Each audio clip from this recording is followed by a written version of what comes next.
Ran freely at the social hall in Eldoret town Monday this week as parents and their children expressed anger and frustration over the controversial Finland and Canada scholarship program. The room literally went silent as one young lady gave the county government a dress down over the botched Uasin Gishu airlift education program. Here's a reminder of how she told off the county bosses earlier this week. Very mean with the truth. You keep lying, you smile at us with a very smooth tongue and very soft face that looks like it is very innocent, but you keep on lying and lying. Citizen TV caught up with 24-year-old Masi Terus, who now sells porridge as she awaits the refund that will pay her fees as she pursues further education abroad. I did the right thing. I did the right thing because for far too long we put them in places of power, in positions of power, and then they forget about us for 5 years and no one is going to hold them accountable because an employee of the county cannot hold them accountable. So it is important that I came out to say the truth, to say what was in my heart. I feel freed. So I graduated in December of 2021 and I had great aspirations, great dreams.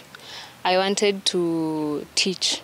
I love teaching, so I love hanging out with kids, changing their lives, and I also want to work in the environment. So I had told myself, I had actually planned that I would teach as I study. I really want to study environmental engineering, and that would be masters.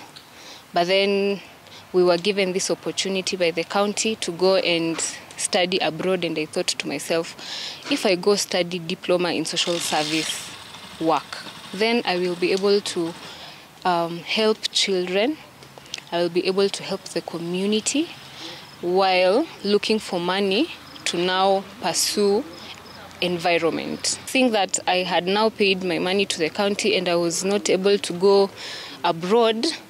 That one,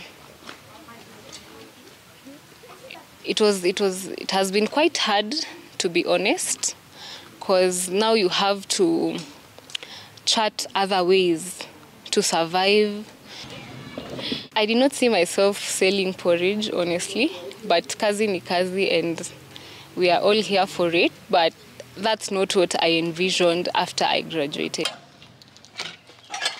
So a cup of porridge goes at 20 shillings, a metallic cup, I think tunazijua wote, and then one piece of ndazi goes for 5 shillings. But today I have not been able to prepare mandazi kwa sababu I was in town until late. I remember during my graduation, my dad had been sick for a while, and it was COVID time, so there was no going to graduate in school. It was online. It was virtual graduation. And that day, I was taking my dad to hospital. In hospital, the nurses were asking me, "How may I graduate?" And I'm like, yeah, you feel like you can take on the world. But now, here we are, and it has been hard, yeah. In this thing, I think we have spent more than 1 million shillings, but I first paid my first installment to Uasin Gishu Overseas Trust Fund account, Education Trust Fund account, was in September of last year. I paid 600. It's my mom who paid 600K.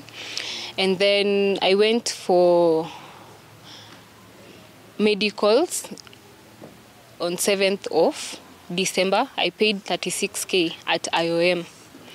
And then on 26th of January, I went for biometrics in Parklands. And then on 14th of February this year, I paid 300K, which the county said was for accommodation for 6 months. So, and then the 82,000 my mom paid and they said that it would be for visa processing. It is important to notice that it is normally the people we trust that put us in this situation. If a stranger comes to you and brings such an idea to you, you won't believe it. You won't even give it a second thought. But this is someone who came to the ground, talked to you, and told you that now as youth, we want to give you better opportunities out here. So it is actually quite easy to trust them. When you are put between a rock and a hard place, sometimes you forget who you are. You forget who you are. So there's a time that I had forgotten who I was. In fact, I was very desperate. But I think I have remembered who I am. And I feel like I am stronger than ever. So that was a moment of weakness, forgetting who you are because of the situations that seem so big and so many that you cannot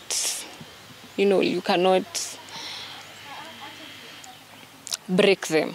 But now I feel like we can do this. Once they refund our money, I am still ambitious, and I still aspire to go abroad, to go study, to go get exposure, to meet different people from different backgrounds and different nations, to share ideas, to know how they think,